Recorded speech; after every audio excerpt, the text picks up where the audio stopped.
presidente.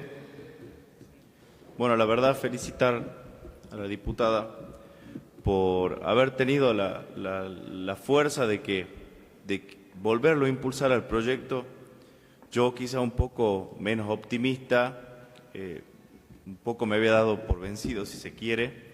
El proyecto lo subimos al acta, yo creo que más de 7 veces, y tuvo 3 modificaciones porque en el medio la Comisión de Legislación General fundamentalmente iba haciendo modificaciones a las que nosotros íbamos aceptando y lo volvíamos a presentar, y trabajamos en borradores de dictamen de comisión, etcétera. Bueno, pero nunca logramos que finalmente llegue al recinto, y bueno, esta vez parece que sí lo vamos a aprobar, ¿no? O sea, ustedes quizá hay algunos diputados nuevos, pero muchos de los que ya nos conocemos de antes fueron testigos y también protagonistas, la mayoría a favor, muy poquitos en contra, de que finalmente hoy lo estemos tratando aquí, ¿no?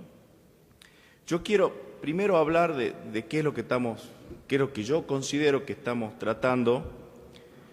Primero, creo que estamos tratando un proyecto que, más allá de lo emocional que brillantemente lo describió la diputada, creo que estamos hablando estoy convencido de que estamos hablando de violencia. Estamos hablando de violencia contra la mujer, y no porque lo crea yo, sino que hay la ONU Mujer y tenemos una ley nacional también que describe los tipos de violencia. Yo quería leerles un poco, muy resumidamente, de lo que le estoy hablando. La ONU Mujer sacó un documento bastante extenso en donde dice que la violencia contra las mujeres y las niñas es una de las violencias más generalizadas de los derechos humanos en el mundo. Se producen muchos casos cada día en todos los rincones del planeta. Este tipo de violencia tiene graves consecuencias físicas, económicas y psicológicas sobre mujeres y también sobre niñas, tanto en el corto como en el largo plazo, al impedirles participar plenamente y en pie de igualdad en la sociedad. La magnitud de este impacto, tanto en la vida de las personas y en la familia, como en la sociedad en su conjunto, es inmensa. Cuando hablamos de violencia de género, nos referimos a los actos dañinos dirigidos contra una persona o contra un grupo de personas en razón de su género. Tiene su origen en la desigualdad de género y en el abuso de poder y la existencia de normas dañinas. Yo ahí agregaría, esto ya un agregado mío, agregaría la ausencia de normas protectoras, que es lo que creo que hoy está ocurriendo en Salta. No solo son por ahí normas que son dañinas, sino también tienen que existir normas que protejan a las mujeres, sobre todo en este siglo y con todos los debates que nosotros desarrollamos acá en esta Cámara de Diputados, siempre en favor de los derechos de las mujeres, y no podía entender cómo no podíamos avanzar también en esto, siendo algo tan cotidiano y que todos tenemos ejemplos con los vecinos, con familiares, con amigos, de lo que sucede a diario, de muchos padres que eluden esta obligación, algunos porque no tienen trabajo, muy pocos, y otros, la gran mayoría, porque no lo quieren hacer. En cuanto a los tipos de violencia, digamos, nos concentramos en la violencia en el ámbito privado, porque hay otras clasificaciones, pero en el ámbito privado, en lo que atañe directamente a la mujer, hablamos de violencia económica, que es lo que yo hago referencia. La violencia económica consiste en lograr o intentar conseguir la dependencia financiera de otra persona, manteniendo para ello un control total sobre sus recursos financieros, impidiéndole acceder a ellos o prohibiéndole trabajar o estudiar, que creo que es un caso que después se lo voy a desarrollar. Después habla de violencia psicológica, violencia emocional, violencia física y violencia sexual. Esto es la ONU Mujeres. Nosotros tenemos una clasificación similar. Las otras no las voy a desarrollar porque no son materia de este proyecto. Nuestra ley nacional, la 26485, de violencia contra las mujeres, define 5 tipos de violencia. Violencia física, violencia psicológica, violencia sexual, violencia simbólica y también la violencia económica y patrimonial. O sea que habla de la limitación de los recursos económicos destinados a satisfacer las necesidades básicas o la privación de los medios indispensables para llevar una vida digna. En eso también tenemos fallos de magistrados que han dejado expreso claramente que la falta del pago de la cuota alimentaria es un tipo de violencia económica. Como yo les comentaba, existieron más de 3 versiones de este proyecto. Cuando yo lo presenté inicialmente, por un tema de simplificación legislativa, había hecho un artículo, un proyecto de ley en el cual quienes estaban incluidos en el registro de deudores alimentarios tenían tales y tales restricciones. No podían ser candidatos, no podrían ser planta permanente del Estado, acceder a cargos jerárquicos, consejo de la magistratura, jueces, etcétera, etcétera. Después, en ese momento, recuerdo, estaba el diputado Godoy en la Comisión de Legislación General.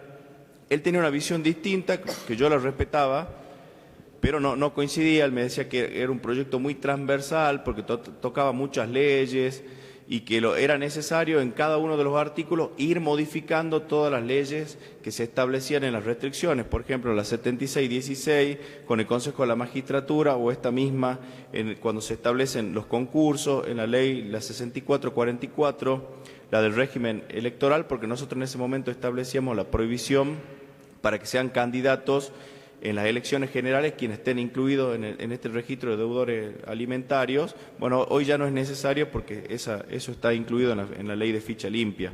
Tanto nosotros en el IPB y el tema de la planta permanente también planteamos restricciones. Hicimos esas concesiones, planteamos el dictamen de borrador, pero finalmente lo volvimos a subir con todas esas sugerencias y tampoco logramos el dictamen de la Comisión de Legislación General de ese momento, otra conformación. Y eso que yo presenté también todo un análisis pormenorizado del derecho comparado. Nosotros tenemos esta ley porque algunos diputados hablaban de inconstitucionalidad.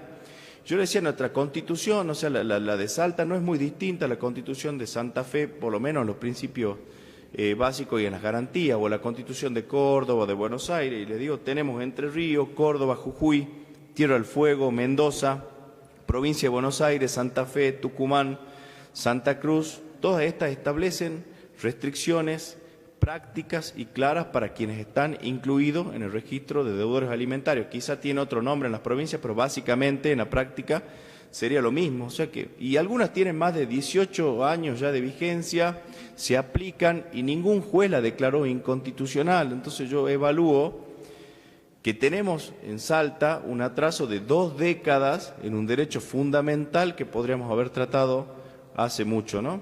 18 años sin que se declare la inconstitucionalidad en otras provincias y nosotros todavía debatiendo cosas como que si sancionábamos esta ley, por ejemplo, se podía coartar la posibilidad de un deudor alimentario de que encuentre un trabajo. Total y absolutamente incierto.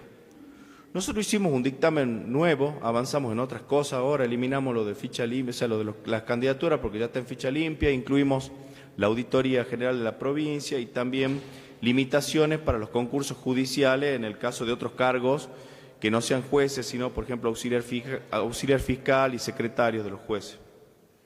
O sea, la verdad que es un proyecto que viene bastante trabajado. Yo les leo unos cuantos datos nomás básicos.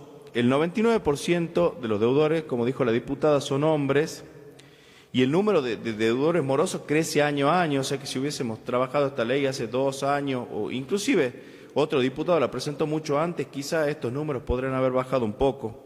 En el año 2018, por ejemplo, hasta el 19 de marzo había 434 hombres y 2 mujeres en el registro.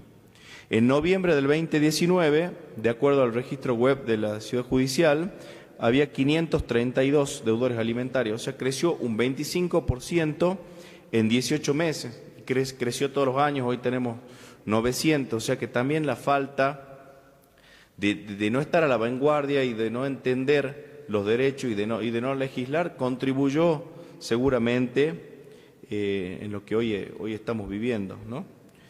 Y también les aseguro que muchos de nosotros conocemos vecinos, familiares, como les dije antes, o mujeres que pasan penurias desde lo económico y que el padre no paga la cuota de alimento y sabemos, porque son gente que conocemos, que sí pueden pagarla y que son por ahí profesionales, que son cuentapropistas, monotributistas o que renuncian a los trabajos formales para no pagar el porcentaje que le exige el juez y desde la informalidad terminan ganando más porque solamente evalúan la remuneración y no la obligación moral que tienen con sus propios hijos. En conclusión, creo que estoy convencido que existen muchas formas de violencia, no solo hacia la mujer, la violencia en general.